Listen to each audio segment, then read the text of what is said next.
All right. All right, we're back. Sorry, guys. Sorry, guys. This is what happens when you try to get fancy and grow your brand and whatever. You try stuff out, stuff don't be working. Technical difficulties, but we're back. We back. Shout out to Gamer Channel. Shout out to SK. Shout out to Manchild. Y'all back early talking Knicks with us. We was leaving off on a good point too. I thought the show was rolling. We was talking about the Knicks offense. We was talking about all that stuff, and it's so I don't know. I'm gonna have to restream this whole thing and just splice it together because there's a lot of good stuff in there. There's a lot of good stuff. But yeah, let's get to it. I was talking about Jalen Brunson, right? I was starting to talk about Jalen Brunson and his growth from this season, from last season into this season, and the things that he should be working on to get better into this season. And two things I feel like he should be working on. One of them is the passing. I want to see if he can get better at his point guard play, getting other people involved, but also 3-point shooting. I felt like a lot of the guys who are elite point guards in this league, especially the guys who are smaller in stature, they're able to pull threes at a higher clip. The volume is there. And to do that, you have to be really good at catch and shoot threes as well as pull up threes. So when I was looking at his numbers for pull up threes, I found some great numbers. And what I found was he shot 47.6% on pull up threes, Jalen Brunson, and 47.4% on catch and shoot threes. So it didn't even matter where this man was pulling from. He was pulling it. But so he's elite in that regard. But what's really telling to me is the volume is gone up as well. The volume is definitely gone up as well. He is shooting. Let's see. I know I have it written down somewhere, but he's shooting about 2 more threes a game. He's shooting roughly 2 more threes a game, and that volume is going to really help us raise our 3-point percentage and our makes per game. And it's part of the reason I think him plus RJ shooting well in general is part of the reason why the Knicks have gotten off to a 3-point start. And for me too, him getting into that other realm of point guard, he still has to shoot well from 2 because he hasn't done that so far this season. He's had games where he's flashed it. I'm gonna show you some numbers real quick there as well. Shout out to today's number is crazy: 32 points, 8 assists, 3 rebounds. Is ridiculous from Jalen Brunson. But there's still certain things he has to do. If you're looking at his cleaning the glass stats, he's in the 7th percentile in shooting at the rim. This is his worst shooting output at the rim in his entire career. And I felt personally that it was going to go down because we don't have the stretch 5 here like he did in Dallas. But 7% is bad. You have to expect that this number at some point is going to rise. At least get back to 46%, which was his last year, at least 46 percentile, which was last year. And also 23rd percentile in the short mid, and he was at the 78th percentile. So I still feel like there's still a world where Jalen Brunson turns into another gear and he starts to average. I think this is still where he averaged like around 26 a game, 27 a game. He's averaging that for the last 3 months of this regular season last year. So do not be surprised if he starts to get into his groove with the improved volume from 3, then starting to get back to his production from last year, and he starts to hit that at a high rate too. But I'm loving what I'm seeing from Brunson so far. High assist rate, high 3 rate, and I'm looking to see what else can change if he can get back that inside game as well. I don't know if you guys have anything to add to that. Go ahead, Ryan. No, I was just gonna say that, yeah, he has been shooting cold from inside the arc so far this season. But tonight you saw a glimpse of Brunson being Brunson because he put up Brunson-like numbers tonight. He shot 4 of 8 from 3, but inside the arc he was 8 of 13. So he was definitely more efficient inside the arc tonight. Shots that weren't falling for him early in the season, it was falling for him tonight inside the arc, floaters and things of that nature. And he was also hitting the mid-range as well. So you're hoping that this game can probably help propel him to get a rhythm inside the arc and things of that nature. But the fact that, his 3-point shot was already on for us, from the beginning of the season. And once he gets that 2-point shot going as well, yeah, it's gonna be a problem. But Brunson was definitely the star tonight for the Knicks, and he was definitely a leader on the court tonight, and he's pretty much majority of the reason why the Knicks were able to hold their lead and end up winning this game. My issues with their Tibbs' read and react offense and Brunson's like over dribbling. I've never really had much of an issue outside of a free throw line around the perimeter. Ball movement has always been pretty active, swinging around to the open man. My issues have always been inside the free throw line. That's where the read and react offense has really fallen apart. And players tend to just, once they're downhill, they stay downhill and they force a shot at the rim. And I've started seeing more of an emphasis this season. And that's where a lot of the passing is taking place. A lot of backdoor cuts, a lot of finding Mitch on lobs, running nice touch passes for easy lay-ins. If that can continue, this offense will be very, very dangerous come playoff time. Really good points. Ebony? I agree, definitely. I like again with Brunson, we fail to realize that he's young too. He's still young and learning. He took over a whole new team as a number one when that was never his role before in the NBA. Remember he had Luka. So to come and do it in Madison Square, well, in New York rather, in on the second year, this is his second full year. He's still learning the balance of when to score and get his teammates involved, and you can see that. But I see growth in every game that goes by with this team, and like Lee was saying, if it continues, we're gonna be dangerous because everybody is getting a touch. Everybody gets a feel of such situations, and they're not gonna be like deer in headlights. So I appreciate Brunson getting involved and relocating and reading. He is getting other people easy shots. You see him looking for IQ, looking for Donte. He's looking for other people. I haven't really seen the whole dribbling a lot lately with him or Randall, really, but we on Brunson. I seen him moving a little bit more within the scheme of the offense, and that was my complaint with him. I felt that it wasn't, yeah, he's moving the ball, yeah, he gets assists, but sometimes it's just on the help me out, bail me out type of assist. And I felt that he's been setting up though, getting into the lane and looking for people lately. And I like to see it. It's only going to help us in the long run. No, I agree. He scored a lot in the first half. Second half, he was setting people. He had a lot of assists in the second half, and I think he's just been reading the game in general. But yes, and also can I say one thing real quick? Right. His 3-point shot is only going to he's struggling now to maybe make the 2-point shots or the layups at the rim, but that 3-point shot is gonna get him easy attempts. I remember was it yesterday against Landry Shamet. Trey Jones. There was the Jones. He had hit a couple of threes, and Jones was trying to guard up on him, like heavy on, like by the half court line, and he just blew right by him because it's just gonna got an easy layup, So his 3-point shot is gonna help him. That 2-point shot be able percentage come up.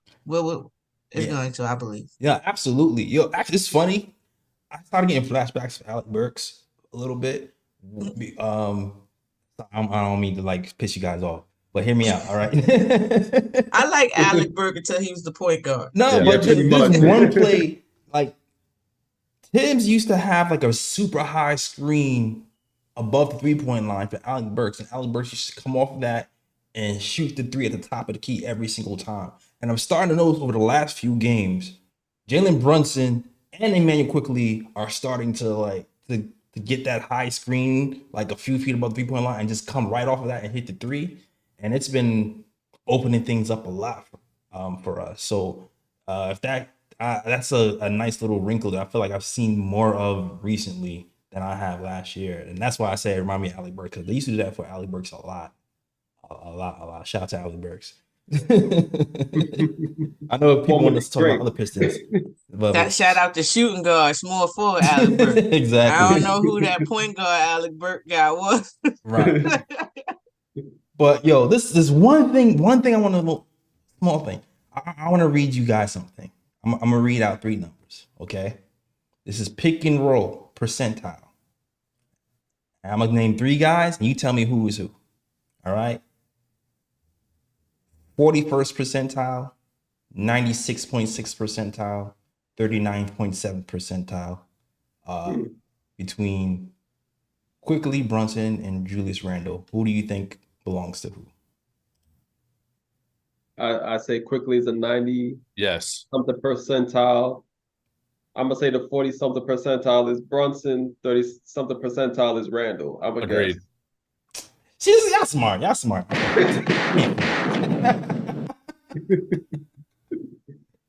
Nah, absolutely. Looking at numbers this week, man. Yeah. IQ is in the 96th percentile in pick and roll, which is crazy. And the eye test probably tell you that too, the way he hits the bigs in the roll. And that's one of the other things that Jalen Brunson doesn't really do. He usually elects to go to the shooters. I don't know, maybe I don't think he's like comfortable jumping in the air or doing the pocket pass, because those are the only ways you get the ball to the big on the roll. Is you jump in the air and pass, or you do like the little pocket pass. I don't really see him do that a lot, so maybe I don't know if he's adept at that, but IQ's been really good at that. Nah, IQ has been great with our bigs. I think I mentioned that just about every post game. He has great chemistry with them, and he uses it to create his space very well. He does this thing where, sidestep after screens that gives him extra space.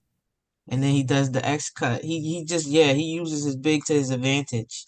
He makes them a weapon while making himself a weapon, So absolutely.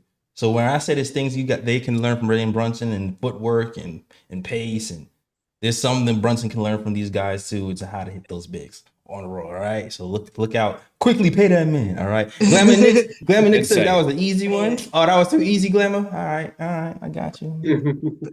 Pay me what you owe me. You got a smart chat too. I'm telling you, man, give Quickly the bag, overpay him. He'll play into that contract.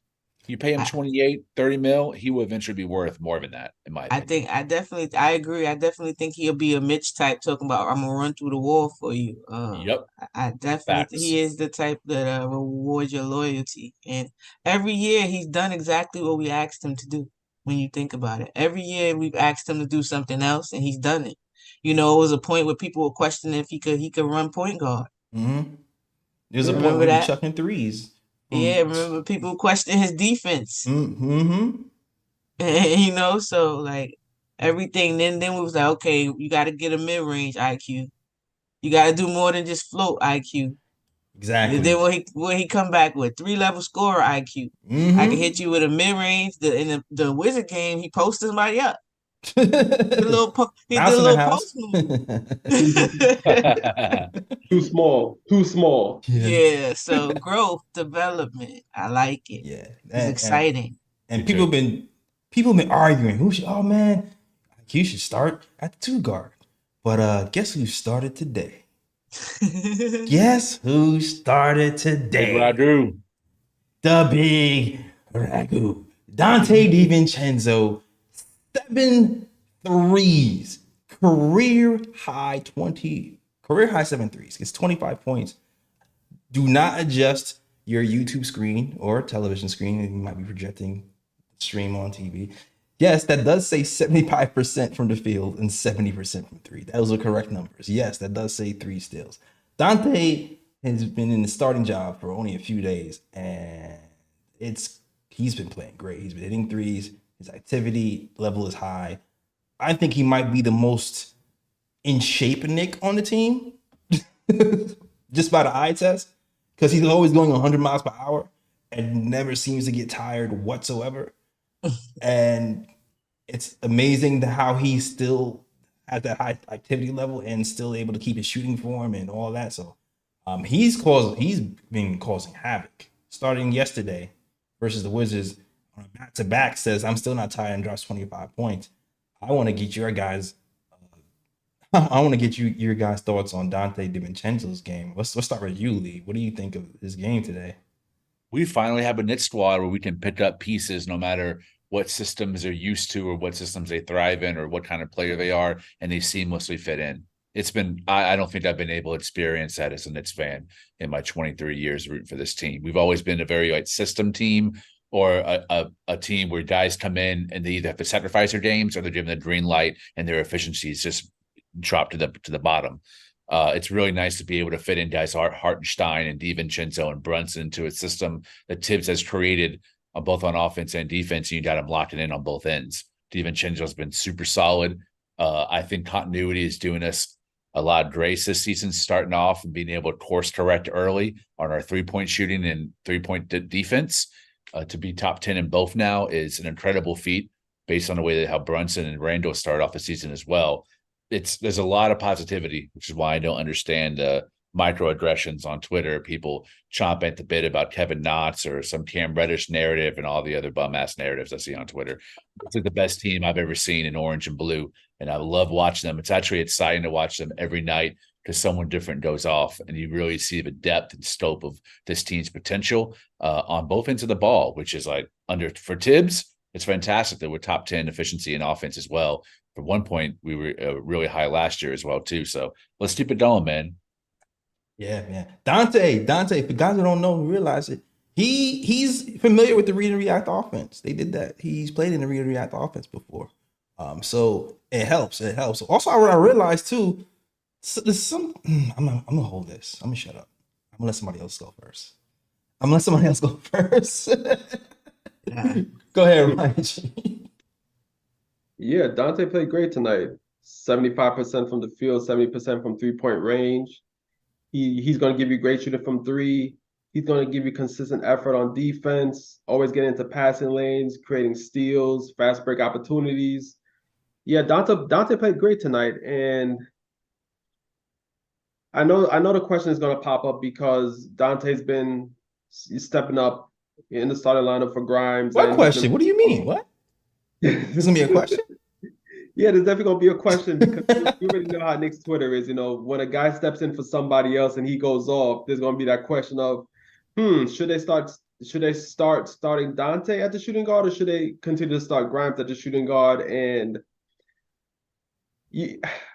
my opinion on it, honestly, as great as Donte has been the last couple of games, I do see Grimes as the better defender overall, and I would rather Grimes on the other team's best player to start games. That's me personally, so I wouldn't mess up anything. But I'll say this, though.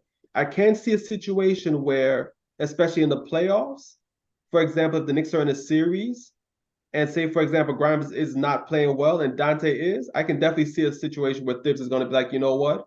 Grimes, you're going to come off the bench with the second unit, and he's going to slide Donte in there in the starting lineup because Donte has shown that he can perform with the starting lineup and be an effective player. But as of right now, I wouldn't mess up any type of chemistry, and I know sometimes it might seem illogical because people are going to be like, "Oh, Dante's been playing better than Grimes. You should automatically put him in the starting lineup and move Grimes to the second unit." But at the same time, it's like, I feel like you don't mess up the chemistry in that way. Not yet. It's not urgent for the Knicks to make that move. The Knicks are playing well right now. You keep what's going. You know, you stick to what's flowing right now. What you got, Ebony? I can see Ebony's like a pit bull. I can tell when Ebony want to talk. I can see it. I can read her body language so well. What you got? Yeah. You know, Donte, I like Donte, but I do like everything he brings. But again, it's 2 games. That's a good. It's not a big enough sample size for me to want to make changes just yet. Especially when it can mess up the chemistry. I know you say be team first, do this, do that, but Grimes technically wasn't playing terribly. He was shooting 40% from 3. You understand? So, and he's playing the best defense. He's playing the best players on the other team. So you can't just overlook that. To me, it's never who starts; it's who finishes. So, I can definitely see Donte getting more minutes in certain games or things of that nature. And I'm cool with that. I'm cool if Tibbs goes with who's hot. That's how I would like him to coach instead of so much pre-notion of, okay, now you sit. Oh, okay, you have to play now. Just go with who's hot, with whose hand is hot. I'm cool with that with everybody. You know, remember we had the Brunson conversation, so it doesn't matter who it is. And remember, me and Lee was saying, yeah, we would have sat Brunson. Yeah, I was like, yep, that man's clutch. Yeah, I keep that man in the game. That's top Yeah, five clutch in the NBA. You can't set that they, man. Damn. in the basketball, they tell you to have a short memory, right? And so, what have you Mm-hmm. done for me lately? Mm-hmm. So in the game, what have you done for me lately? Why, if I have two of my, if Grimes and IQ and Donte are going off, I think they should see some, be rewarded for that. No, I Now, agree. maybe not so. You may coach different games different ways, yes, but I think the person who has the high hand should go. But yeah, I think definitely Grimes should stay. I don't want to ruffle any feathers because to me it never counts on who starts. Uh, So, but Donte is amazing. I was a Donte fan. I I told feel you, you. I feel you. I gush. So this feels good. So people could see what he's a little bit of what he's capable of. It's just they don't back down. Instant heart and effort all the time. I feel you. I don't know how you can watch this show and it doesn't become your favorite Knicks post game show. The level of like insight and personality that each of us bring to the show, it's so much better than any other platform out there. And we're not interested in partisan positive Knicks and negative Knicks Twitter, man. That's just not how we think. We critique players in like small sample sizes, but also understanding the big picture too. And Right. that level of like competence and balance and analyzing games, it's precious, man. You got to enjoy it while you have it. This is a great panel. I'm so proud to be on here, man. It's an honor. Yeah, I appreciate you guys. Y'all so great. Yeah. I enjoy post games. It's fun talking Knicks with you guys. Definitely. For sure. I'm gonna throw a monkey wrench and all that. Yeah. The chaos. Bring it, bro. That's why I had to wait. You about to play devil's advocate? Oh yeah, yes. Kumbaya, yeah, that's cool. All right, so he said it's time to choose some violence. Let's go, bro. Okay, so I largely do agree with you guys. Like, you know me, that's been my mantra for years. I don't make snap decisions off of small sample sizes. I want to see larger sample sizes. For Donte Divencenzo, he's done really well these last two games, back-to-back situations. The process has been good. These games that we played have been, the bottom feeders of the NBA. The bottom feeders in the NBA. But so you want to see bigger sample sizes against tougher defenses, against longer teams, things of that nature. First of all, I want to see that.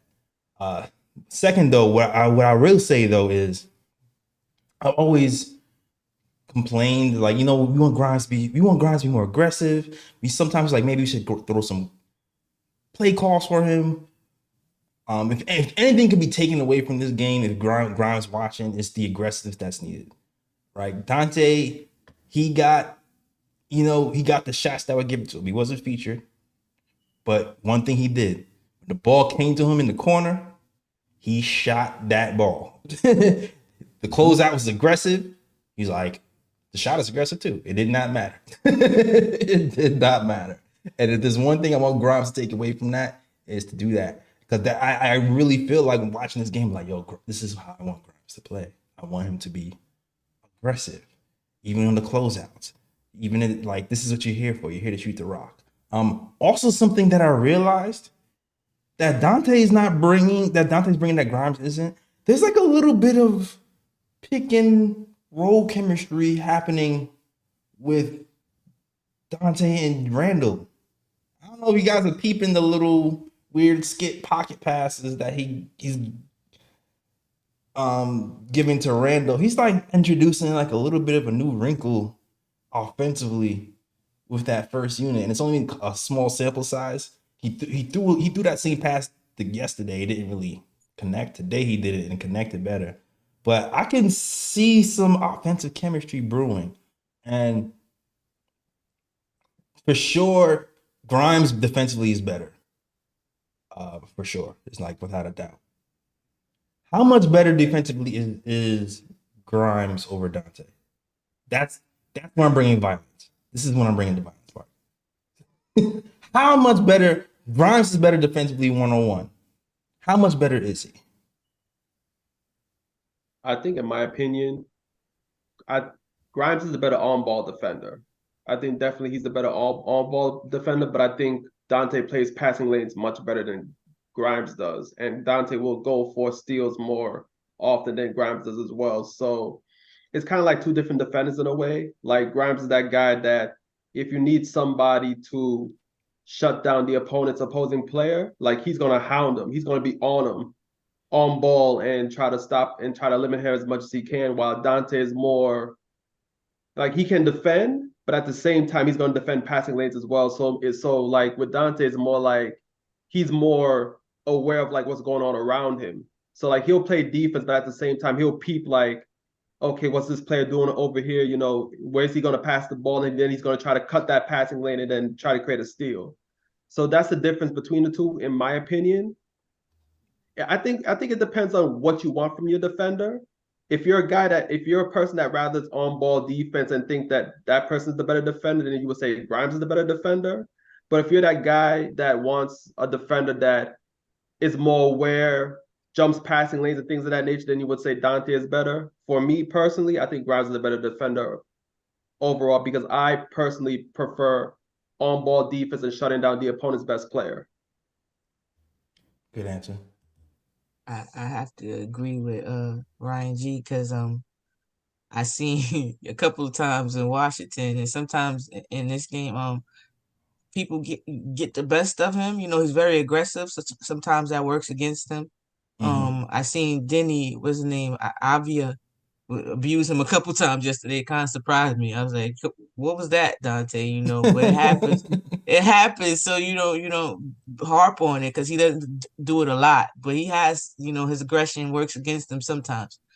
And I just think the difference between Grimes and I think Grimes is the better candidate right now. But I just think the difference, why it's even a conversation.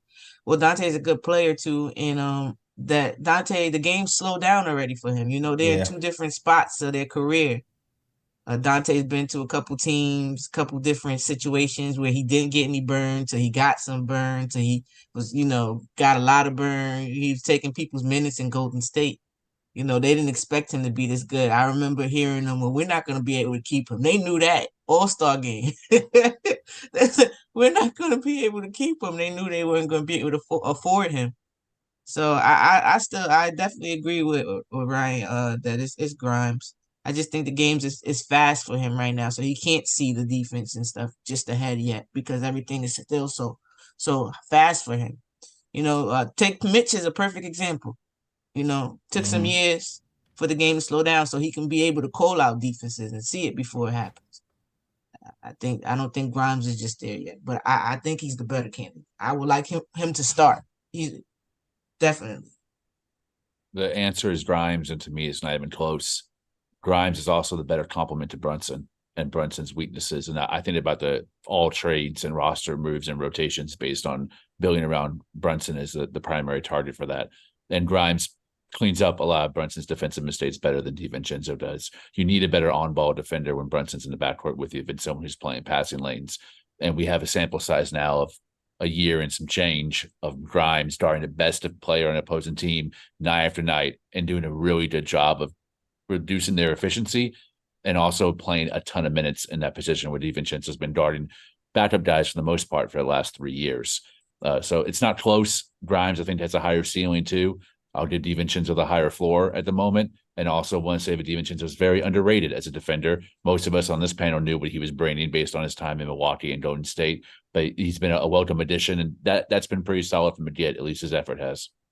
Yes. All great answers. I can't imagine Donte guarding Jimmy Butler one-on-one and stealing the ball on one leg. I can't. Get cooked. I can't. I really can't. Jimmy Butler's definitely going to use his aggressiveness against him. He reads people shifting left or right very well. Yeah, he does. That's a fact. But I'm thoroughly enjoying Donte starting for sure. His aggressiveness on three. Grimes, take that in. Take that in. Yeah. Please take that in. I was sitting here thinking, man, if Grimes be like this. I just want that for him so much. But I will say the game that Grimes got injured in, I said I wanted him to take 15 shots that game versus the Hawks because there was no RJ Barrett. He had 10 shots before he got injured. So he was on his way that game. Hopefully he stays on pace. But Donte got 12 shots with RJ in the game. So I don't know. I'll say this though. if Grimes is going to be out for next game, it's definitely going to be an interesting matchup to see how Donte is going to guard Ant Edwards, because that's going to be a tough matchup. Man, So I definitely want to see how he's going to guard Ant Edwards Nobody next game can. in Minnesota. I might think that they might, he said what he said. RJ might want to get a little piece That's of the best him. matchup. Yeah. I think RJ might want a piece of him. I think Besides, it won't be Donte or Grimes. People keep receipts.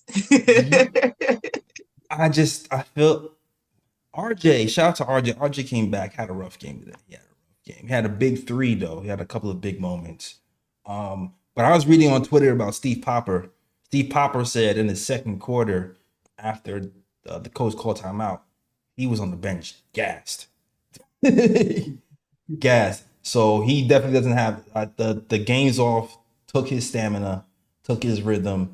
And we're playing the Timberwolves next. So that might be a tall task for him to guard him after trying to work his way back into shape. You know what I mean? So hopefully Grimes will be back, because I think I did read that the injury is not serious. So Grimes might be back for the next game. whichever poor soul has to guard Anthony Edwards, I'm gonna give him a little bit of grace off the bat right now, because the season's very, very early. I don't want to throw out any hot takes just yet, but from my eye test and the limited games I've been able to watch, Anthony Edwards has been the most dominant offensive player in the NBA this season thus far. Oh yeah, he's been killing it. He's definitely been killing it. I gotta give all the props to Anthony Edwards. He looks great. And why am I forgetting his name right now? Draymond Green would agree with me. There we go. Right, Draymond? Sitting down at home watching. Yeah, he agrees. All right. Shout out to the people in the chat, man. If you want to talk Knicks basketball, hit that Discord link. I see somebody is in the link right now, in the chat, in the Discord chat right now. Mindhunter, I'm about to bring you in. I don't know if you're listening, but I'm about to bring you in so you can talk Knicks basketball with us and give us your comments. Let's see. Mindhunter, what's going on? I don't know if you can hear us, but you're live right now. The KOT show.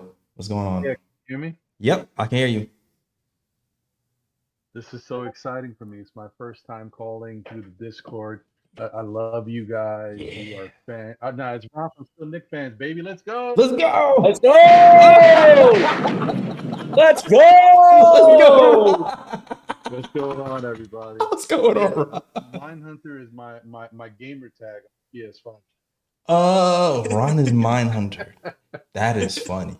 Don't play around with me, baby. Yeah, you could have kept that going for a Anyway, minute. what's going on, everybody? Shout out to Ryan, Lee, and Ebony. What's good, Jay Ellis? Chilling, man. Good, man. What are your thoughts on the game today, right? Or the Knicks in general? Man, listen, I'm just happy and excited for this Knick team, man. Listen, people, I think, can you hear me still? Yep. Sure can. Oh, okay, cool. I think people don't understand, at least Knick fans and just maybe people on the outside looking in, like they don't get how tough this Knick schedule has been. Once again, I'm not going to say it's the opponents. It's the amount of games played and the amount of time we play in it. Mhm. It's a lot for a team to start a season with all of these games, the back-to-backs and all this stuff. Injuries galore. Julius Randle, we thought was 100% coming into the season. He was not. Like, there's been so many different hurdles that this Knick team has been able to overcome. We are sitting at 8-5 right now, and we only had the big three gel one time. You know what I mean? Soon as things got going, RJ's out with the migraines. Like, Yeah. There's always something. And I'm just like, this is fantastic. I don't think people get it. We 8-5 through all of this. Mm-hmm. You wait until we get comfortable. Yeah. I agree. It's like the tip of the iceberg. I'm excited, bro. I'm excited too. I'm excited. Like, and I feel like you're leading us into our next topic, Ron. Because this is behind the scenes projecting. I don't want to get too excited. But Lee, if you guys know Lee's the first one to get excited about everything. So Lee's like, I'm going there. He was in the back like, Jay Ellis, can you talk about this? Yep. I was like, dog, you can talk about whatever you want to talk about. But I agree Let's with fire you. it up. I'm just curious at what that next topic is. But the other thing I wanted to chime in on real quick is, I know this is a tough one, man, because the problem is when people look at teams, they look at what works best for the team, but a lot of it kind of gets focused on the starting lineup. And I think what this Knick team has showed everybody for so many years is that sometimes our starting lineup is good and it's okay. Sometimes our bench is hot. And that's the where we really, cut our teeth when it comes to these games. Right now, I would say we're in the middle, like the bench is finding itself. They're getting a lot of chemistry. And so sometimes the bench is going to be the big player for us on any given night. Whereas the starting unit, with the way RJ Barrett is playing, or has been playing up until tonight, let's give him a break for tonight. But the way he's been playing, the way Julius is starting to get back to how Julius plays, the way Brunson is who Brunson is, that starting lineup is solid no matter what. And the way Mitch is playing on the defensive end, steals and rebounds, come on. Yeah. We are in such a good space in that starting lineup that I don't necessarily know that you want to take Grimes out of that starting lineup and mess with that chemistry they got, and then affect the chemistry that the second unit is starting to develop right now. Because Josh Hart and Donte look like they have a nice 1 and 2 off, when they play. And also Donte looks like he plays well with Brunson. I get it. But I think RJ sits back as he sees Grimes taking care of the best player. He's like, one thing I don't have to worry about tonight. And so I don't know if I want to change that. That's it. That's all I got. I agree. All good points. All good points. Salute to you, Ron. I definitely agree. The chemistry rebuilding is definitely propelling us. I agree also. Yes, definitely. I just want to say thank you to you guys. Keep doing what you do. Everybody keep supporting Jay Ellis and the Knick of Time Show. Lee, Ebony, and Ryan G. They put out great content. Let's keep flowing and keep growing. Let's go. Let's go. Shout out to my guy, Ron. I'll be over there. I'll be chilling with still Knicks fans on Saturdays sometimes. Talk ball. They don't even be the biggest platform. I just enjoy listening to them talk ball. Yes. But you want to say something, Ebony? Yes, I did. One of the other people that I enjoy watching Donte play with, probably my favorite actually, is IQ. They're my favorite tandem, so I definitely would not, to me, again, it's not who starts, it's who finishes. So as long as I get to see them play together a lot, I'm with it, because even on defense, they kind of mesh well, team defensively also, playing with, to communicate and switching with each other or whatever the have be. So yeah, I like them, and I definitely agree with we don't need to mess up that chemistry. We don't. Donte and IQ to play off that Ebony, they remind me of how Shumpert and J.R. Smith used to come in with that second unit back in the 2013 Mike Woodson Knicks. I love the energy they would bring in off the bench, those two. Yeah.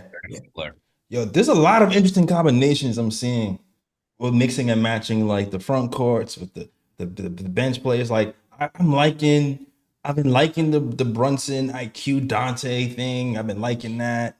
I've been liking I've been liking the way the first units is playing together in general. There's a lot of interesting combinations to play with. I like Randall and that. I forgot what I was about to say. My memory's so shy. Give me a minute. I like the Randall Donte combination that's kind of brewing in general. I kind of like their thing going on. I like Donte and Brunson for obvious reasons today. There you go. It was the Randall Brunson. I like the Randall Brunson, what they have cooking. Cooking. I like the way they're using each other and playing off each other. So yeah, that was my combination. The Randall Brunson. I like what they're doing. I agree. Yeah. And I even like Josh Hart. It's funny. It sucks that RJ was injured, but it seems like Josh Hart. I feel like I missed something. I feel like Josh Hart is starting to find his rhythm a little bit, hitting threes and such. I feel like people are stepping up in place of being injured. The chat. We surveyed 100 people, said, I like the Fournier and bench combo.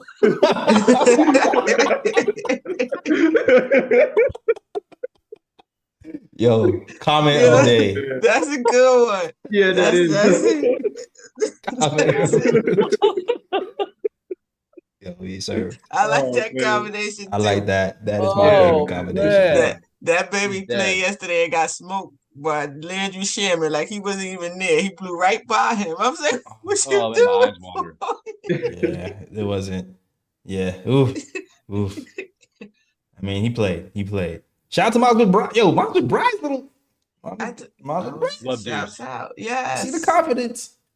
I see the growth in him. His strength is underrated. He's standing up folk too. Mm-hmm. It's good to see those minutes though, because that means maybe we could use him as a specialist. What we thought Frank was, it turned out to be Deuce.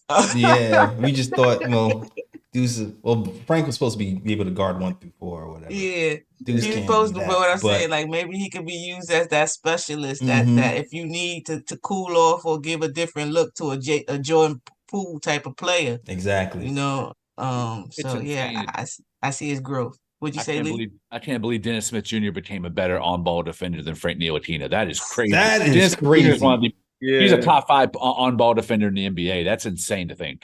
Never predicted that. Yes, he's a nice guy. Actually, he's a really nice guy too. Like, to be honest with you. I love Yeah, Dennis I Smith. mean, Frank Ntilikina went from being able to guard 1 through 4 to guarding the bench right now because that man gonna get no more. Well, hold on. He gonna get no But more He's time. injured to be fair to again. Frank, This has to be always fair been to his, Frank, he his hurt his issue. knee. He was doing all right. He hurt his knee, He's but he Ryan was couldn't getting help a it. little light. He was getting a little light. a little bit. A little. It's crazy because I'm not gonna call myself no basketball scout or anything like that, but I've never been so wrong on a player than I was on Frank Ntilikina. I've never been so wrong on a player. Yeah. Facts. I figured he had the hard part of the game down, that the offense Yeah. would come eventually, right? It's It always been wasn't- the confidence. That's I realized. Yeah, that's what I was about to say. That him and Kevin Knox is the confidence. They just was too confidence. young. They the was one young. thing. That's the one reason why. After watching Frank and then seeing IQ, that's what made me so sure about IQ early. That's what made me, because I feel like IQ had the work ethic that Frank had when he first came. 'Cause I feel like Frank's work ethic was crazy, but IQ has this crazy confidence that like nobody could take from him. Like when you shoot like 75 footers mentality. and Tibbs is your coach, like you don't care. You don't care. So I was like, you know what? I bet money IQ would be that guy. Yeah. But I want to get to another topic. Funny enough, I was still Knicks fans, and I feel like this might be along the same topic. Shout out to Ron, that we were talking about. And it's still Knicks. The ceiling of what is the ceiling of this team? Because we are top. It's still early. I still think there's still some tests to go through, right? Because we've been playing a lot of bottom feeder teams.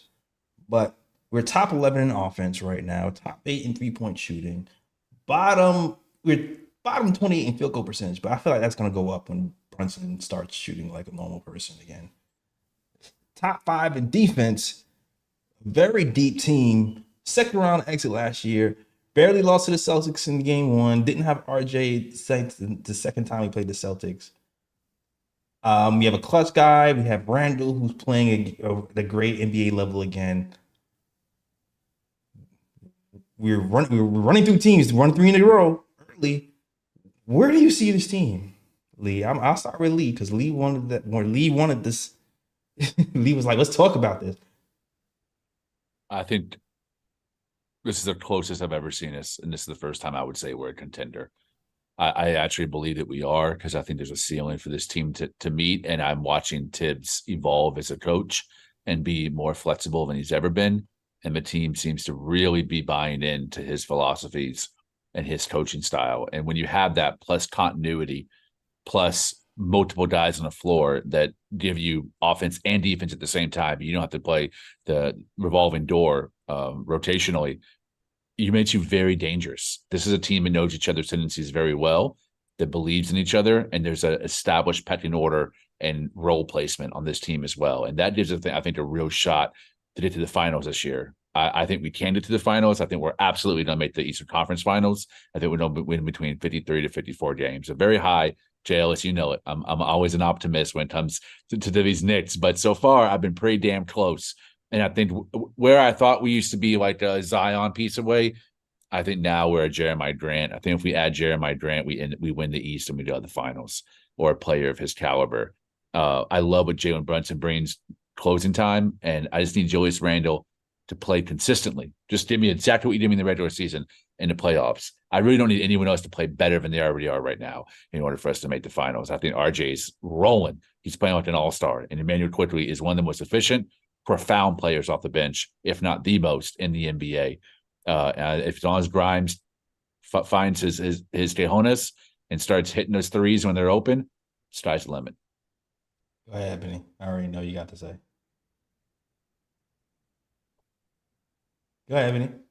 Oh, it's on me. Is it my turn? Yeah, I agree with Lee. I think sky's the limit with this team. Why can't we be the Heat Yep. last year? You understand? Why can't we beat Boston before they got Porzingis? You know, they had 2 stars and then they had a team of people who starred in their role, right? You know, when they made it to the finals with Golden State, you know, they had a defensive player of the year and the Marcus Smart type. You know, maybe we'll have that in Mitch.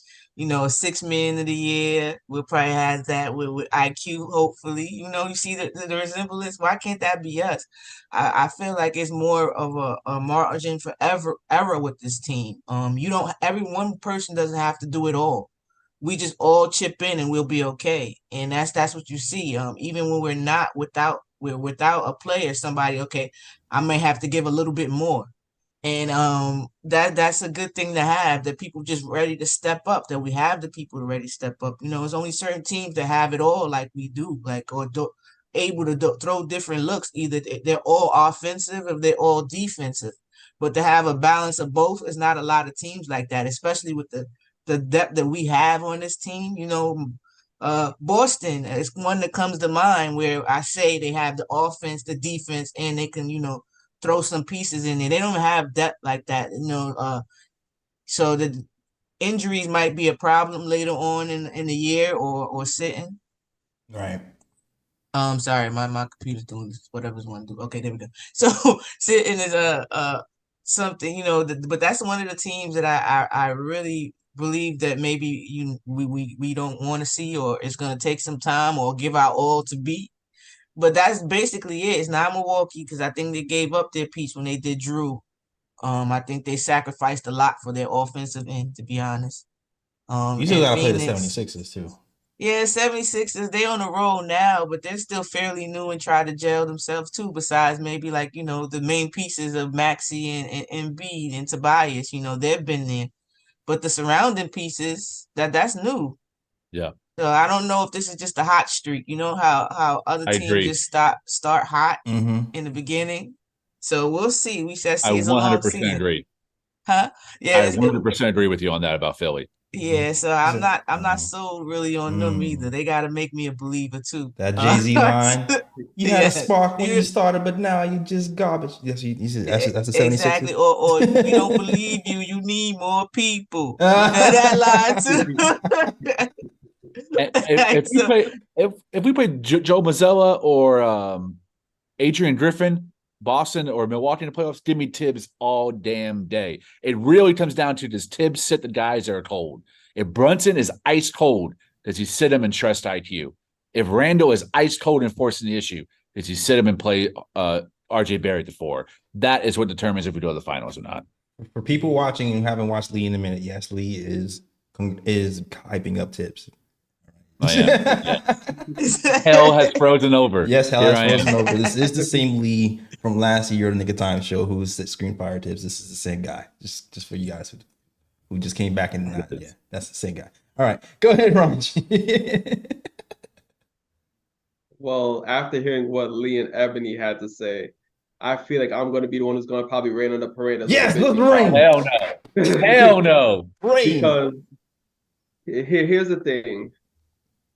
Before I can jump off of Manhattan Bridge and be like, the Knicks going to the Eastern Conference Finals, the Knicks are going to the finals, I have to see the Knicks against the Bucks a few more times because when they match up against the Bucks, it was still early in the season. The Knicks didn't catch their groove as of yet, so I need to see what a Knicks team in their full groove is going to do against the Bucks in the other regular season games. I have to see how the Knicks do against Celtics as well, because again, the first two games are not good litmus tests. The Knicks played the Celtics the first game of the season, no rhythm developed as of yet. The second game of the season, RJ Barrett was out, so I need to see how this Knicks team, fully healthy and all cylinders clicking, is going to do against the Celtics.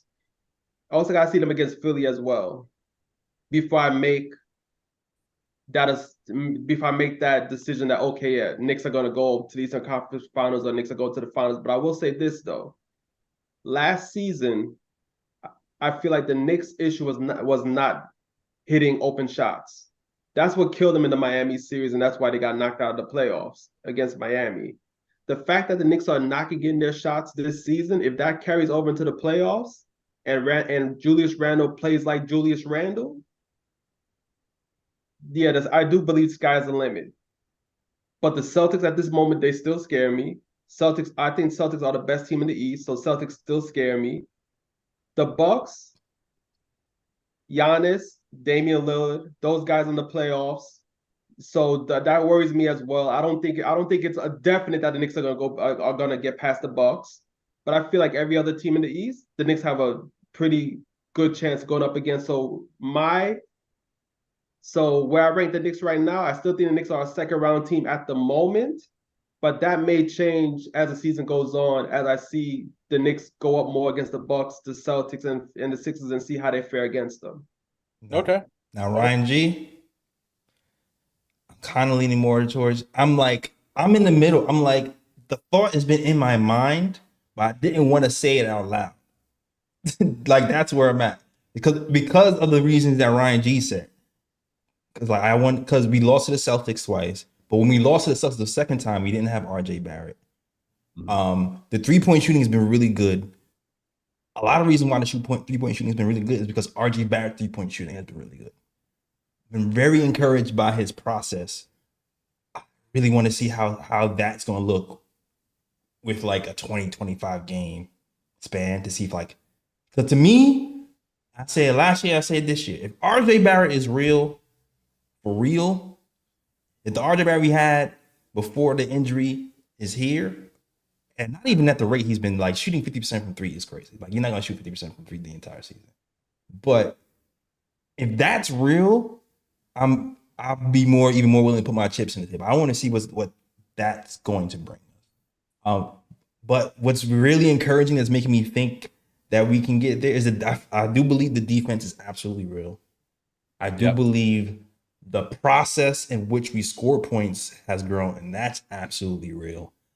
So those things are making me be encouraged to go, okay, those two things that I feel like what might have been holding us back a little bit of breaking through that ceiling in the second round is on the uptick. So that's why I feel like, you know what, we're on our way to maybe, like RJ Barrett was saying last season, shock the world. But I have to see a little bit more. I want to see 76ers. I want to see Celtics full strength. I want to see our guys full strength to really judge. But I'm getting there. I'm getting there. And shout out to Knicks Rons from Still Knicks fans. They were talking about, do we need to bring an all-star here in the first place? And I know we started the season talking about bringing in Embiid and all this other stuff. But with those guys gone off the table, it's like, I don't really see Embiid leaving at this point. Giannis was dumb and signed a 4-year extension. Who's really left out there? You know what I mean? Who's really left out there to me that's going to be a game changer? And with that in mind, I kind of feel like the Knicks really has to pivot and be like, if there's no real game changer out there, keep the team together, pay IQ. Jeremiah, we talked about Jeremiah Grant to death here. Find somebody who can guard Tatum 1-on-1 like Jeremiah Grant. Yep. Who could also shoot threes. I've seen some people were concerned about his contract. It's $150 million. His contract is big because of the years. It's a 5-year contract. From year to year, he's making 27 million from year 1, 29 million year 2, and like in the 30s, year 3, 4, and 5. So it looks big when you put it all together, but it's not as bad as you think. That's what I'm saying. Right.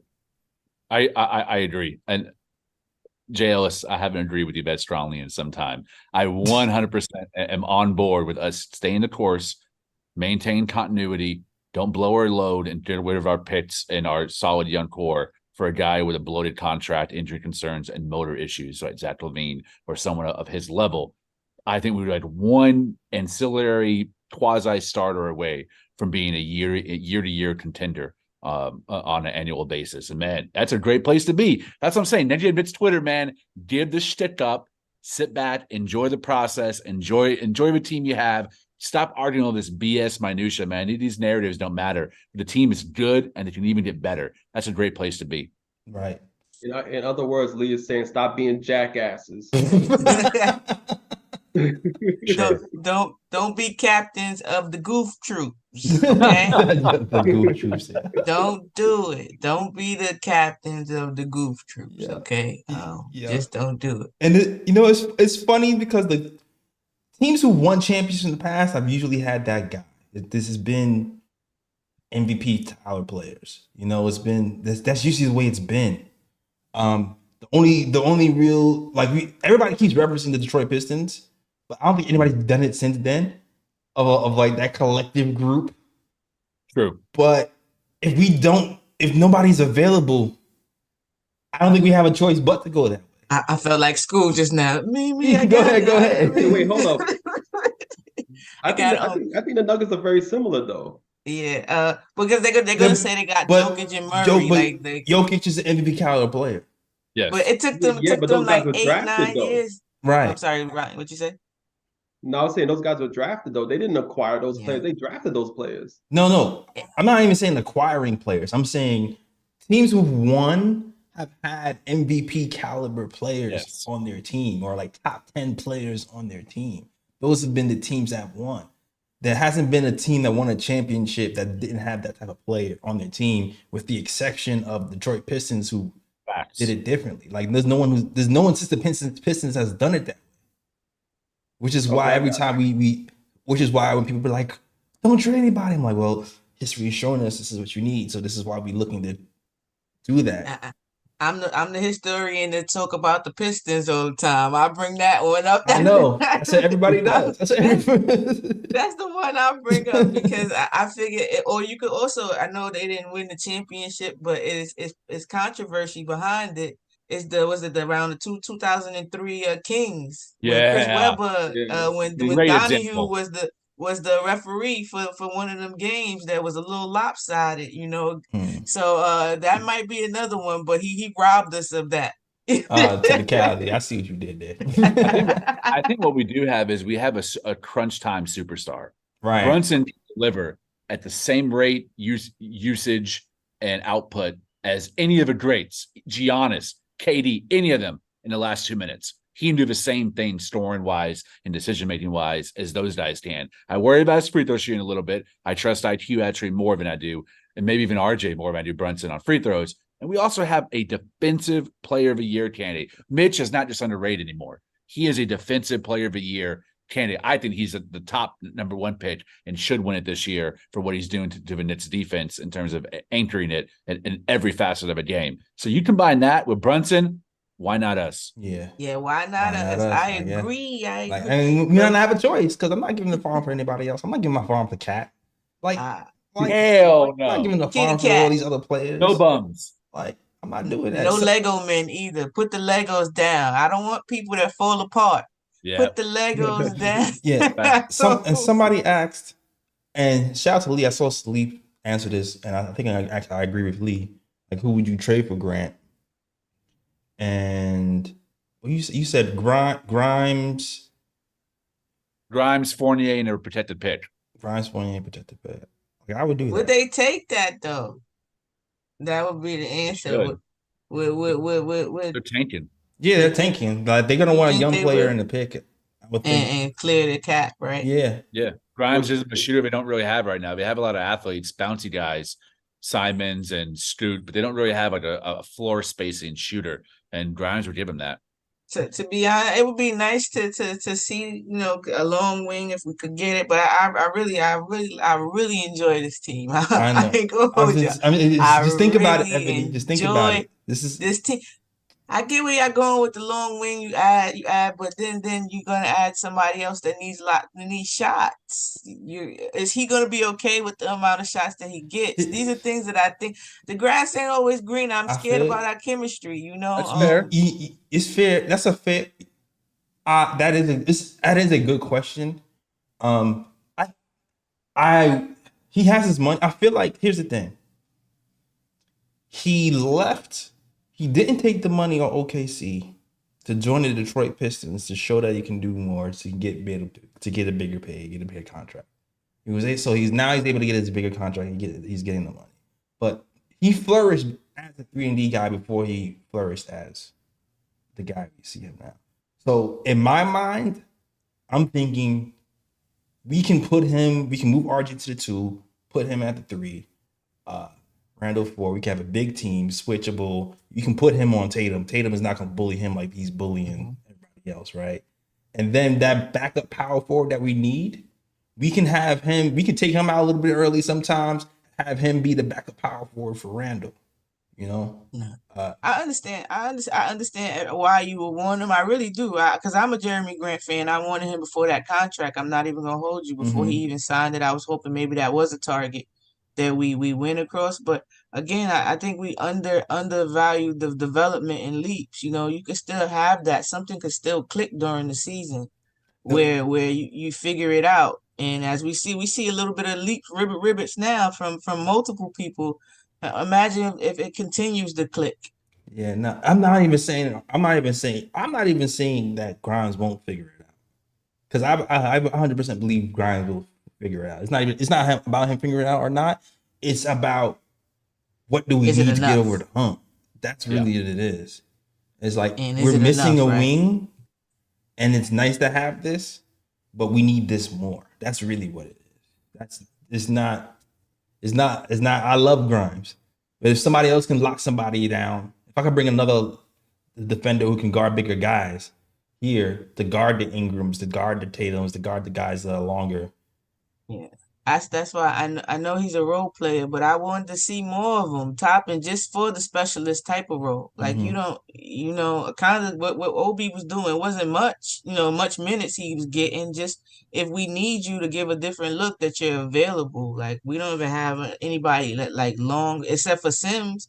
If you want to see Sims on a bigger player, because he does do perimeter, we never seen that. Right. Who knows what that looks like? Yeah, but Sims can't shoot. Sims can't shoot. I know, but you wouldn't do this for a long period of time. That's what I'm saying. It's just to throw the person out of rhythm. And I think a lot of times with Tibbs, he's okay with one person going off, just not everybody. So like, a Tatum, you can't guard him really. Only Tatum can guard himself. You understand? Mm-hmm. So me knowing that, it doesn't matter who's in front of that man. Let me find a good defenders team wise that can shut down everybody else. I think that's what we see, and we're going to continue to see with our team.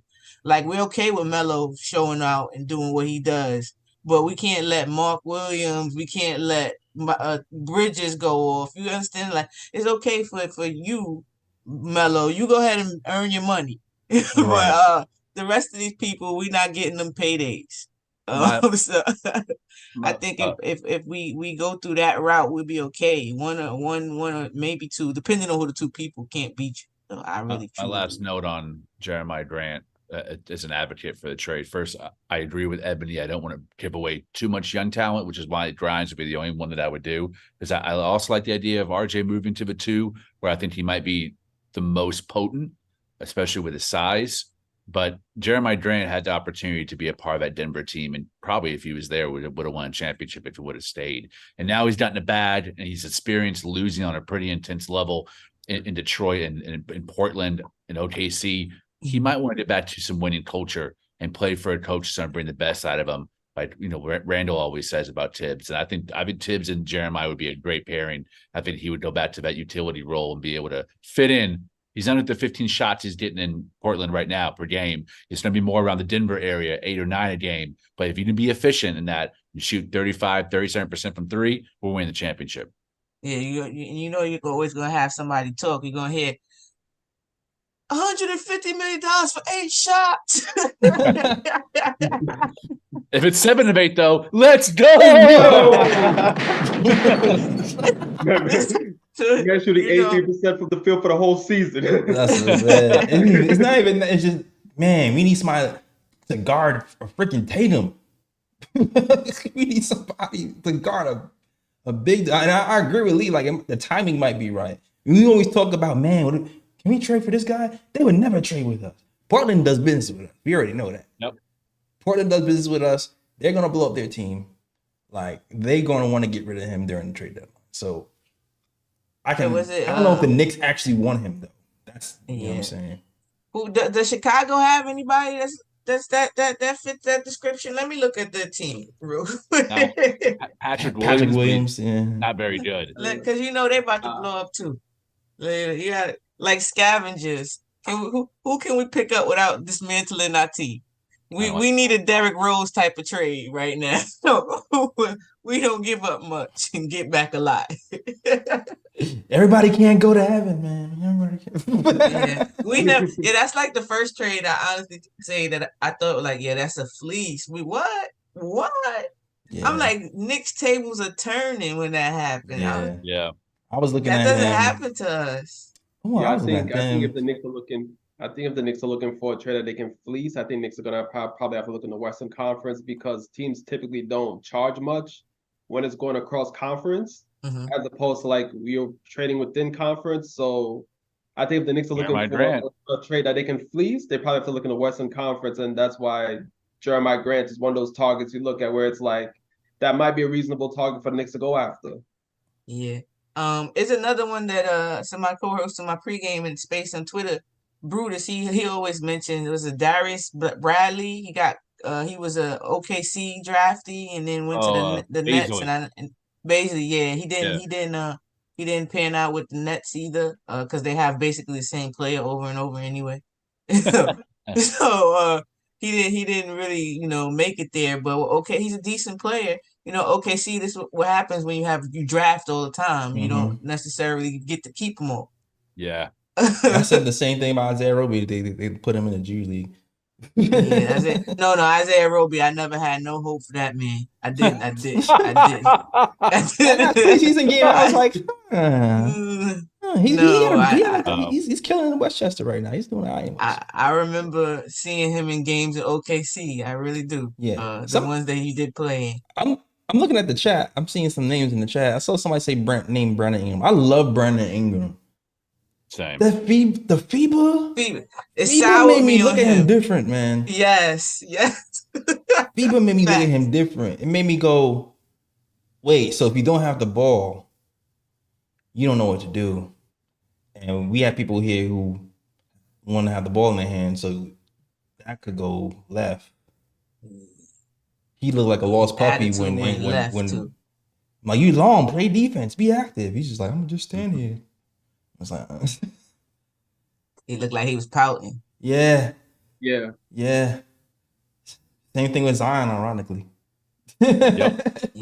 But with Zion, though, I think he has a little bit. I know we talk about real quick. He has a little bit more, I think, to be upset about because they were winning when he was the focal point. Like when he was playing against us, that area there, he was doing his thing, and it's like they told him to take a step back. Almost like I guess play more within the team. I guess, and now it seems like they're struggling more. So I can understand that. You tell me to take a step back and we losing. I guess I can buy into that if they're winning, like Julius Randle. If you hitting the shot when I pass it to you, I could buy into that. So he's like, all right, I can do this. Right. Oh, it'll make me look better. Okay. I feel you. Go ahead. I was say even more than Brandon Ingram, I would sell solid amount of our assets for Lauri Markkanen. If we could get Markkanen on a good deal, I know it's Danny Ainge, I know it's Utah, but I know, and I think John Collins is actually kind of interesting as a pickup if we fleeced him. But again, Danny Ainge, man, it's impossible to do business with him unless you're willing to sell your soul of a devil. But Lauri Markkanen is a beast. If we could have him at the 3 between RJ and Randall, if we could have all 3 of them, wow. Is he playing the 3 now? Is he playing the 3 now? He's thriving at the 4. He's really breaking out as a power forward, playing next to Walker Kessler, which Mitch and Kessler have a lot of overlap similarities. But you have to play with 3 here. But majority of his career, he played at 3, and he wouldn't have the shot opportunities he would here either, as he's getting in Utah. But what a talent! Yeah, he's a good. The defense. Yeah. I'm not sure how good he is on that end. I don't pay attention to the Jazz season. We can cover though. Oh, he said we could cover. Now I asked about the 3 because I remember him being in the 3, but he wasn't as effective as he is at the 4 now. Yeah, that's what I was thinking. Like where he is now. So I don't know if that's because he moved to the 4. Yeah, or not. That's why I like the Grant thing, because I know he can play defense. So if you put him next to him on a 3, we fine, and he can play 4 for us. So it'll cover 2 things at once. That's fair. I do like him as a player though, but I feel like it's like a very specific fit for him in Utah. I'm not sure how it'll translate here. We just need a cheap person that know how to play defense and can hit an open shot. The good guys ain't cheap. That's the problem. Okay, hold on. Let me be specific. We just need 6'8" right? 6'8", 6'7" around that area. Right. Person who could defend and just hit open shots. That's it. They ain't got to do nothing else. Just defend and open shots. The rest of the other people will handle everything else. We be speaking to the basketball guys, right? Let's manifest it now. Everybody does that costs money. Everybody. OG Raptors ain't even gonna trade OG to us because they hate us. We hate them. They stealing our they stealing our secrets. We suing them. They lying and denying. Like they won't trade us to him. We can't sign him as a free agent because we over the cap. So like I'm looking for in the chat. I did see somebody mention JaMychal Green, which is a decent backup. Stretch also plays defense, tough. Just a person you could plug in, not many minutes at a time, but can do all right. He didn't really stick with Golden State, but he's a vet. I forgot who said it. SK said it. Dig, I found it. That is a decent pickup, a vet. I heard people talking about Ryan Anderson too, which I do like, but I don't see them letting Ryan Anderson go. Anderson? What? Right, the one that used to play for Slow Mo. Oh, okay. Kyle Anderson. Kyle Anderson. My bad. I'm about to say Ryan Anderson, the one that fleeced the league. He owed the league some money. My bad, Kyle Anderson. Him and Chandler Parsons fleeced the league. Oh man, Chandler Parsons. But they got some great agents. Yeah, we going through a random. This is called improv. I wasn't even planning on talking about it. It happens. It happens. But we need long story short, we need to win. That's it. We just need we need 3 to win. And Ebony is okay. I'm good. I'm in basketball. I'm in basketball utopia right now. Ebony is okay. We ready to make moves if we need it. I'm saying we're gonna be all right. Like I see it because I don't know we're not a championship team right now. But I'm like, I'm definitely saying why not us though. If Randall can bring this level of unselfishness and be able to play in the playoffs the way he's playing right now, just unselfish and hitting the shots when we need it, and if he played like this. The bully ball he's playing right now, it would in the playoffs in Miami, it would have forced them to play a different way because he's playing in that mid-range area where you can break up a zone. So even when you're not hitting shots, if he was doing what he's doing, he would break up the zone because he would make a collapse. So you can do other things from there. And now they have to recover. You know what else too? The timing of Randall's injury is something I think about because rhythm is a thing in basketball, just like how you saw RJ Barrett come back today. He looked out of breath, out of rhythm. what Randall was towards the end of the year, Randall was in a rhythm. He was coming off an all NBA season and then gets injured right before the playoffs start.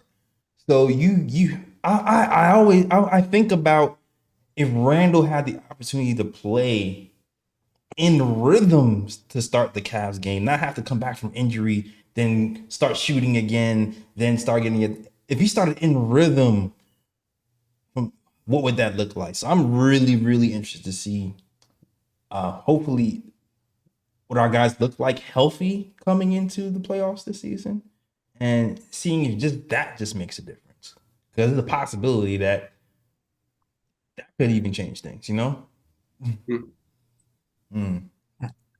I agree.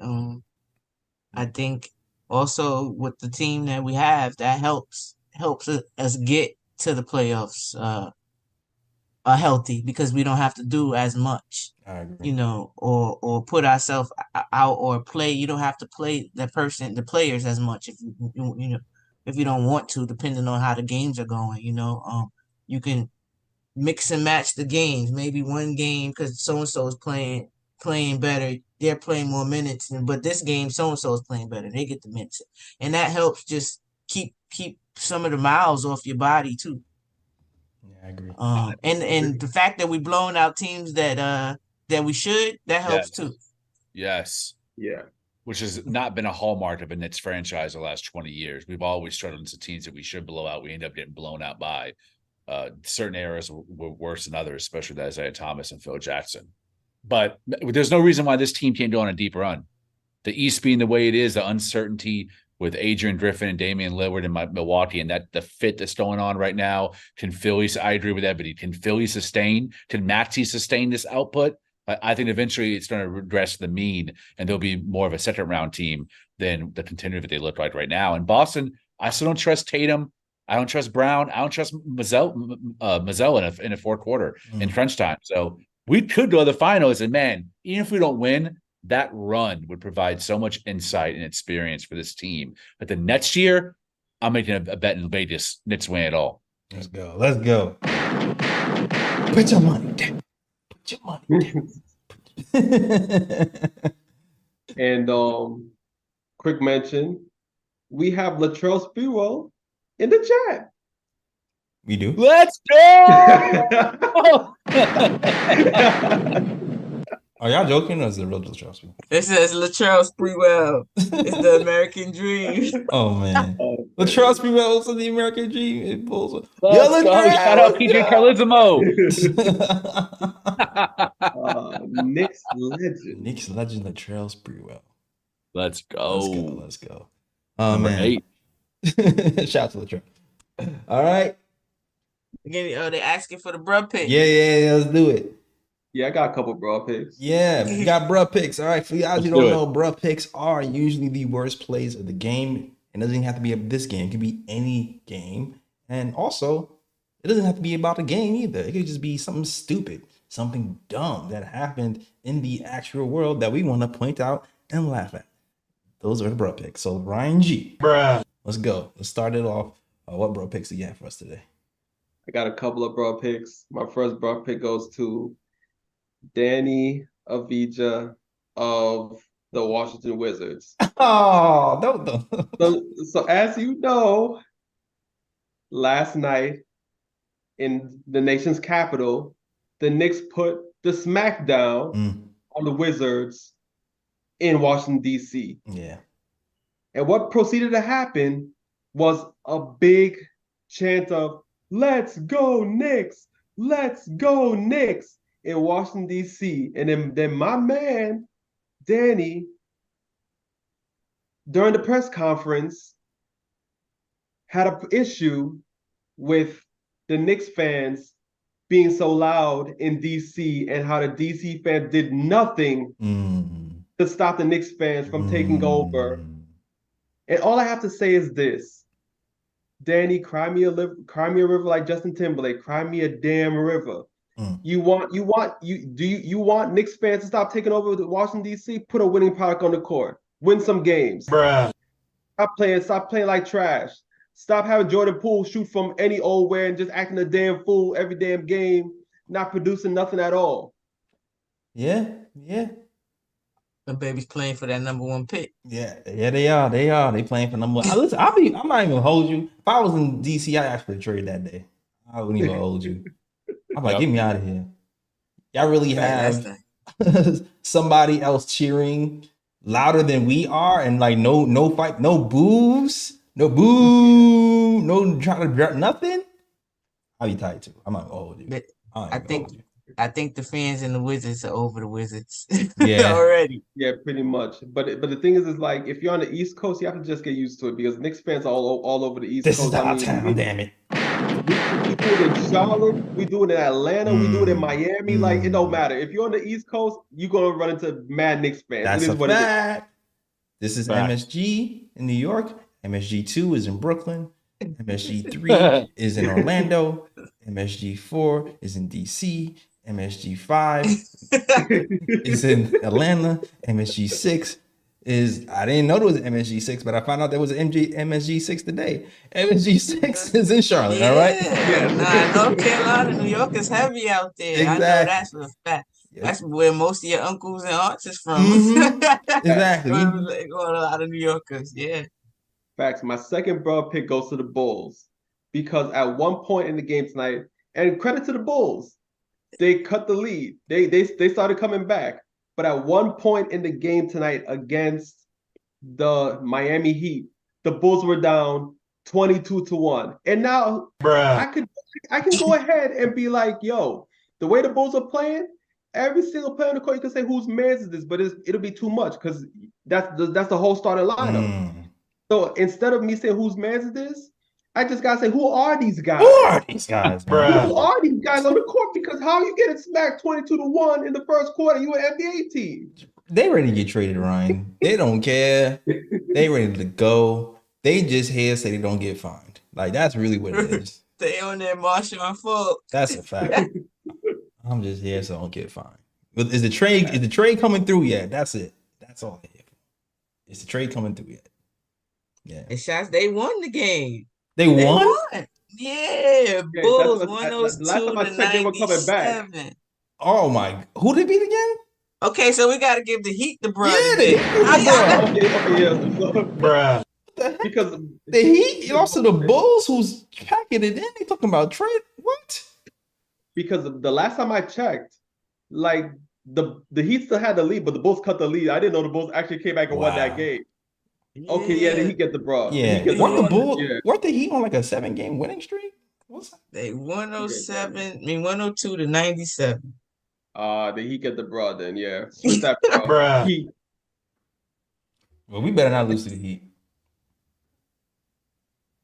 They outscored them that first quarter. I'm looking at it right now, 26-14. That's crazy. That's crazy. Oh man. All right. I don't got no bro picks today. I'm good. I got one. You got one? What you got, Lee? Miles Bridges.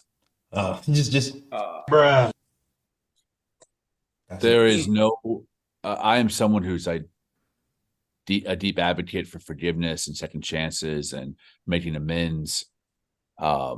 Miles Bridges lost that opportunity when he threw a brick through his girlfriend's car after being accused of the egregious assault allegations, beating her face in front of her kids, choking her until she passed out. That guy, the only thing he needs is just a complete and utter ass whooping up and down the court. The man should not be playing basketball. The way that the announcing duo were skirting around, I listened to the Charlotte broadcast. They were skirting around the issue. It called his absence an extended absence, and not the fact that he was suspended 30 days for beating his girlfriend's face in front of their kids. Like the pictures that came out, the black and blue, it was obvious that he put his hands on her. He put his hands on her in a really wicked, violent way. And my man just needs his face beat in. I don't want to see him scoring games. When I saw him dunking, it was disgusting.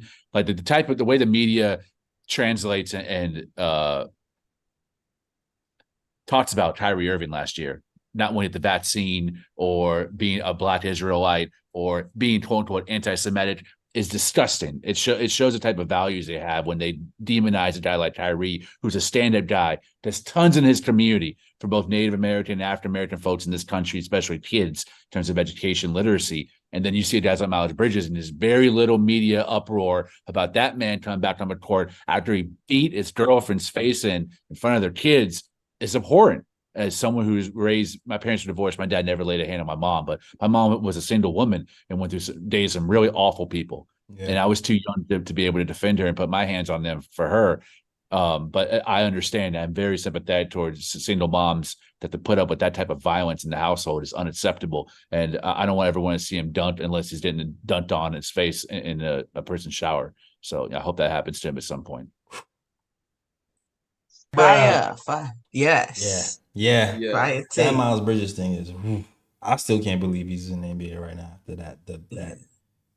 Yeah, and I don't know if y'all remember, but there's an episode on Martin where Tommy Davidson and Martin Lawrence, right? So Martin Lawrence goes to LA to be on Tommy Davidson's show because he was trying to get the same break that Tommy Davidson did. So when Martin pretty much messes up the show and starts singing with Jodeci and this and that, and Tommy Davidson was trying to get him off the show, and he called out, for his bodyguard Snooki. He was like, "Yo, Snooki, do work." Basically, in this case, when the Charlotte Hornets faced the Golden State Warriors, Draymond, do work. Do work. No doubt. 100%. That is fact. Facts. And the fact you watched it on the Charlotte way, I watched it from the MSG, and it made me sick to hear Wally and just gloss and gloat over this guy. Talking about, he looks good, and I had to really mute it. I was watching it off my phone died, and I was out and about, so I had to watch the game off my mom's phone actually, because I was out and about with my mother. But I had to watch it. I just turned it down. I couldn't listen to it no more. Yeah. And my mother was like, "Why are they talking about him like that?" My mom was asking, like, "Why y'all just like he didn't just go through what he went through? We're not gonna gloss over that." Yeah. I can't. It was too much character. It's too much evidence, and I'm not a big fan of what they suspend people for and what they don't. Exactly. Yeah, no. Kyrie's character was assassinated, and just because he didn't want to take the vaccine. That's his personal choice, whether he wants to or not. And they dragged that man across the mud, wanting him to be suspended. I saw white liberals wanting him to be kicked out the league. I'm like, bro, man, that's his choice. Miles Bridges over here smashing women's face ins. And he's back again. A standing ovation. They gave him a standing ovation. Bro. That's crazy. Couldn't be a Knicks that couldn't be a Knick. Jeez. I don't see his first time at the Garden being a good one. I see chant, maybe a chant being had. Yeah, standing ovation is crazy. Woo. Yeah. I actually do have a bro pick though. I actually did. Okay. My bro pick goes to the New York Post. Bruh. Okay. New York Post. Last show I was on, we talked about Mark Jackson, and it was rumored that he was fired. And it's funny because we was talking about it, and when I was talking about it, even as I was talking about it, reading it from the Post, like my mind was still talking about like this doesn't make sense, because I was like, wait, so he got fired on the plane? That doesn't make sense. Like I remember I was like low-key questioning it as I was reading it because it didn't make sense. You know what I mean? And then when Mark Jackson came out, I was like, wait, no, you're right. It actually doesn't make sense that he would be hired and then go on the plane and then be fired. Because wouldn't you know that the assistant was working there beforehand, and you would have to travel on the plane, and like all that would happen beforehand. And then Mark Jackson comes out and then says this. Come on, man. Come on. At some point, the lies have got to stop. The lies have got to stop. I've sat back year after year after year, listening to lies, questioning me as a man and my integrity. what I stand for, what I was raised on, has been questioned. I sat back and didn't say anything. My guy, the coach, the legend, Coach Deion Sanders, Coach Prime, has a great quote that I listened to just recently. He said he lost the address to the high road. I'm not there yet, but I'm getting closer because there's a side of me that's fed up, that's upset that you keep on smearing my name. Today, a report came out that I was fired or dismissed from calling Knick games. Honored and privileged to have an offer bestowed upon me to back up the legend, Walt Clyde Frazier, calling Knick games. Over a week ago, I turned that job down. You heard what I said? More than a week ago, I turned the job down due to the fact that it wasn't the ideal conditions and it wasn't the ideal time for me. You never know what the future holds. They say once a Knick, always a Knick. I bleed the side of me, blue and orange. I dreamt of playing for the Knicks. I dreamt. I'm gonna just stop. You get the idea. You get the idea. So it's like for me when I'm listening to that, I'm like, all right. He's doing two things. He's disputing it because he's tired of being lied on. It sounds like, but on the same time, he's like, yo, I still rock with the Knicks. I'm a Knicks fan. Like, don't hate me because I'm telling the truth. That's how I read it. I read it as just because I'm telling the truth, I'm trying to protect myself doesn't mean like I don't bleed this orange and blue stuff. So I don't know how, like, I feel like there might be some half truths going on in this story. Because he said the conditions, maybe the conditions is the assistant that they were talking about, but definitely huge bruh to that story. I'm not the biggest Smart Jackson fan. I think he's kind of overrated as a coach and as a tactician. I'm not also big into his commentary. Never really liked listening to him. I didn't get as informed as I did when I say listen to Hubie Brown or Jeff Van Gundy. He was more of a color analyst. He had quips and the one-liners, but a lot of it is him being blackballed for him expressing his conservative Christian views, a lot of which I don't agree with, but that man has every right to be emboldened and led by whatever spiritual cause that he claims to have. And he should never have to censor himself and what his political or spiritual beliefs are. This is America, a land of free speech, freedom of religion, the freedom to practice that any way you see fit, as long as you're not harming other people. So for him to be blackballed because he has conservative Christian ideology is a sham to the corporate NBA. The things they just decide to criticize and blackball people for is absolutely disgusting. When Miles Bridges out there dunking on people in Charlotte. Here's the thing, Lee. I don't think that's even it. There's been I don't know if you've been aware of, we talked about it on a KOT show like years ago, Ryan. Like, I don't know if you remember, it was like 2017 we was talking about this. There was a lot, I'm not even gonna repeat the rumors. There was a lot of crazy rumors around Mark Jackson. But I don't know, from watching what's been happening with like the Celtics and when they've had to fire their coach, I don't know, I'm just starting to like just take a step back and like analyze, like, okay, he's been blackballed, but what's true and what isn't?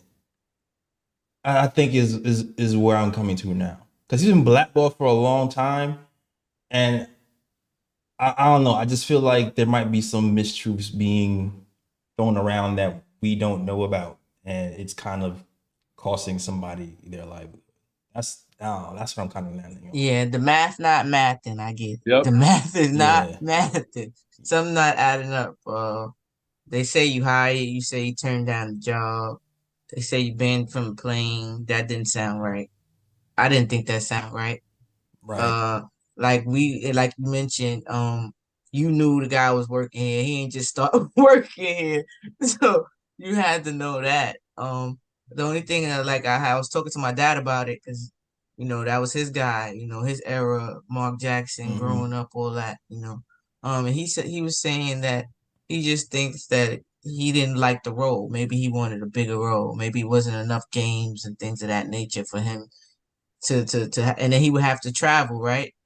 It would be the away games that he was Yeah, doing. it'd be the away games. Yeah, so he was like, maybe that just wasn't in his cards, I said maybe, you used to doing more national games and you're probably gonna do about 20 maybe. Who Right. knows? because Clyde does go on these trips too. Mhm. It's just certain cities he doesn't make, and then you get in the leftover cities. Yeah, you in the leftovers. Like Clyde's like, I'm going to Miami now. I can't get. He said, "What I'm supposed to do?" be You in gotta go to Minnesota. Utah, brother. I don't get to party in LA. I'm good. All right, Clyde, bring his Miami suit, okay? Party in Utah. Exactly. Clyde, going to You go Miami. chill in Utah. Oh man. All the snow bunny thoughts. Oh, Oh man. Basically, Mark Jackson have all the leftovers. Minnesota, Utah, where else? Cleveland. Oklahoma City, all those cities. Mark will be And that, yeah, he not getting New Orleans. Definitely, Nah. Clyde in New Nope. Orleans. Not getting the gumbo city. Not doing that. New Orleans, Miami, LA, like nah, Clyde gonna be there. He gonna be there for those Oh, games. for sure. For sure. For sure. He get the OKCs. Mhm. Okay. Mhm. Cities where you ain't playing to do much. Or Clyde going to Houston. Cleveland, You know, Cleveland or something. he ain't letting you go to Houston either. Sorry. Nah.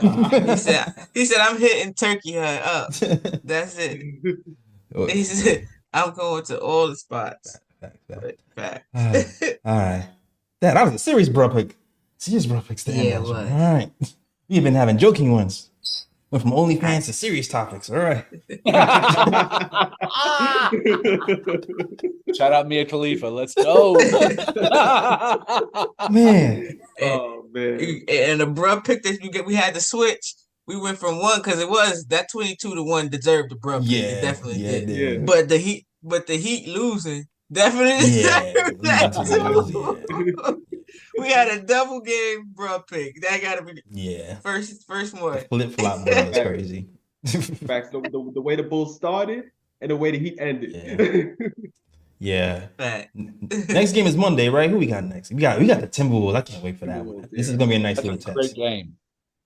Great game. This is gonna be a nice I little can't test. wait. I feel like we matched. Mitch versus Gobert. Yeah. I'm hoping RJ is really full strength for that one. Yeah, me too. That's why I didn't want to say RJ versus Ant because he might just not be full strength just yet. But the Ant Edwards, how we guard him is gonna be interesting to see. Yeah, for sure. Yeah. I'm interested to see how Jaden McDaniels plays Brunson. Jaden McDaniels is probably the best on-ball defender right now this season. So that's going to be a tough test for Brunson to be able to get a shot off. But hopefully he learned something from IQ with the screens before Monday. Facts. Teach That'll him. help. That'll help him Yeah. with that. Or shoot, or like have somebody else create for him, like we did at the end of the Atlanta game. He was running in IQ Randall and have put Brunson in the corner. That's a good point. That's why you need other ball handlers. Like you can do it that way. It doesn't have to always go through Brunson. That's what makes Brunson so dangerous. He can spot up and play make. You know what I'm saying? So, Yeah, and we have other people now to facilitate. Definitely, I know it's underrated, but Donte and Josh Hart do really look to move the ball. And a lot of times with them, it's a hockey assist, so they don't get the to show out on the box scores. That's true. Good point. Oh, good point. For the box score warriors. Yeah. For those guys who only watch that. You're right. Definitely right. Well, that is our show. This is a long one. I feel like we had like 2 shows. Yeah, Had a lot to talk about. But that is our show. Definitely, if you like the show, hit that like button and subscribe button. And yeah, we'll be here after every game. Somebody dropped out just now. Oh, it's Lee. Like Lee did. Okay, Lee just dropped out. He's like, I gotta go. Oh, and I got. Oh, look at that. Okay, there you go. Lean to the side. All right. Yeah, I'm Lee. Just get right in the camera so you don't got to do nothing. There you go. Yeah, you can follow. You can follow us on the Knick of Time Show on Twitter. Oh, there go Lee. Knick of Time Show on Twitter. The KOT Show. The DKOT Show on Twitter. I'm sorry. The Knick of Time Show on Facebook, and the Knick of Time Show on Instagram as well. Get the snapbacks too at theknickoftimeshow.com. Hit that. Yeah, go there. Get the snapbacks as well. You can see the little advertisement there. You see that? Got black and white, blue and orange. Ebenezer's coming. Look, I'm trying to put mine up. Look, so you'll see. Yeah. Shout out to the ladies. Glamour Knicks in the chat. Shout out to the ladies because Ebony only wears visors, right? She only rocks visors. So I was like, you know what? We need to do a KOT visor Yes, definitely. for the natural hair ladies who like to wear their hair out. Throw it out. KOT visors coming. All right, so rock out for that. Watch out for that. I can't wait. Like Bart Scott. Mhm. Can't wait. But that is our show. Thank you guys for watching. All right, and as always, shout out the worldwide west. Everywhere we go, we leave a worldwide mess. It's a mess out here in these Knicks YouTube streets. That's our show. Great show, guys. We are out of here. Peace. New York, big city of dreams. New York, big city of dreams.